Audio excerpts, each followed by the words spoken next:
You talk a lot about purpose, why we are created as humans and why we are here. Like, what is the purpose of life? Why have we been given life? I think we're here to struggle and to learn. I don't think we're here to be happy. That's why when we keep going back to the happy argument, I've always found that kind of frustrating and annoying. Yeah. When someone goes, oh, but I want to be happy. Why?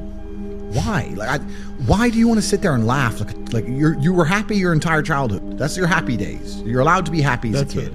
It's all over now, right? You're a man. You have responsibilities. I think we're here to do important things, and important things are going to be difficult, and they're going to be hard, and you're going to get frustrated. But that's what gives you purpose. I think we're here to struggle. I think we're here to endure pain. Yeah. I think we're here to just see how hard we are to kill. I think that going through terrible things and living through them and coming out the other side is one of the most fantastic things about being human. I think that it's almost like once you understand what life is really about, there's no emotion which isn't enjoyable. The only emotional state which can be seen as detrimental is feeling nothing at all. But if you're sitting at home and you're feeling truly heartbroken, at least you're feeling something, right? And I think that's the whole part of being human. I think we're here to struggle. I think we're here to go through pain. I wake up each day and go, what can I attack? What problem can I solve? And look at history. Why did Genghis Khan wake up and want to conquer the whole world? Why did Napoleon conquer the world? Why did Alexander the Great conquer the world? Just wake up and just say, give me this, give me that. I want all of it. Yeah. There's an army there. They're really big. We're better. It's intrinsic. You need to go and conquer. That's the purpose of life. Do you believe that God created us? So why did God create us to struggle? Because if you don't struggle, you don't learn. God created us to learn and understand ourselves and understand other people and understand the world. And what did I say earlier? I said that you don't learn a lesson without pain. So you have to struggle to learn anything. There's only two ways to learn things, the hard way or the harder way. If you're smart, you can learn the hard way. But in my experience, 99% of the planet only learn the hardest possible way. If you want to feel happy inside of yourself and you want to feel content and you want to feel stable inside of yourself, you need to live true to God. And I'm not saying you can't drink a little bit of alcohol or not party or not have a little bit of fun, but you have to be a good person. I don't believe in the societal paradigms in which they have tried to construct this idea of happiness. I don't believe or subscribe to the way that happy and sad is currently understood by the masses of the population. I think if you are anything less than absolutely distraught, you are happy. You're a version of happy.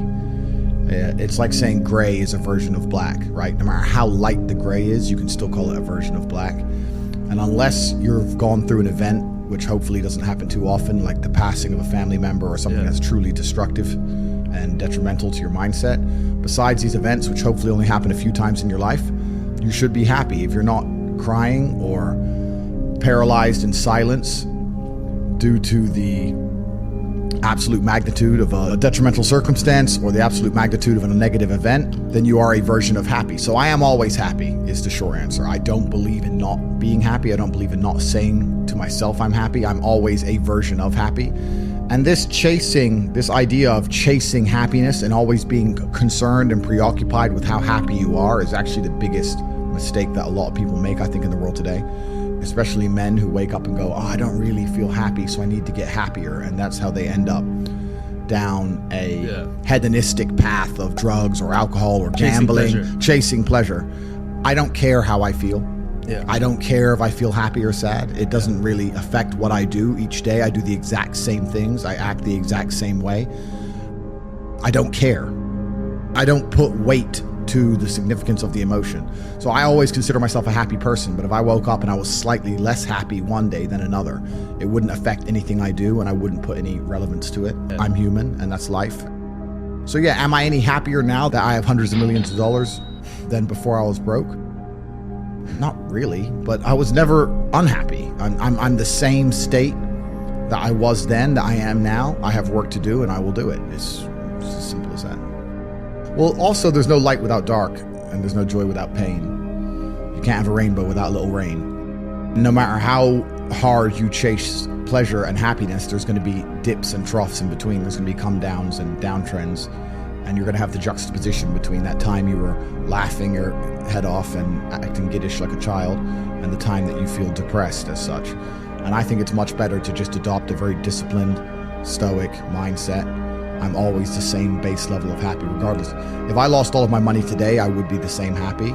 If my net worth quadrupled, I'd be the same happiness. But as long as I'm alive and the people I care about and love are alive, and as long as I get As long as God gives me the honor of doing my duties and providing for the people I care about, as long as I get to wake up and know that there's a whole bunch of people in the world who need me, and I get to work hard to please them and do good for society and good for the world, then I'm a vessel of God, and I'm happy enough to survive. That's all I look at it as. I don't ever consider, how do I feel? That doesn't cross my mind. I have things to do. I'm too busy. I have things to do every single day. I have very important things to do, and how I feel really is not going to affect how I complete those tasks.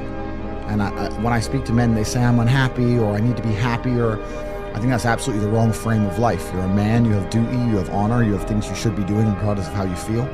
And the people who are perma-obsessed with happiness or sadness, I just think it's the wrong paradigm to view the lens of life. I think you should get up and do what needs to be done.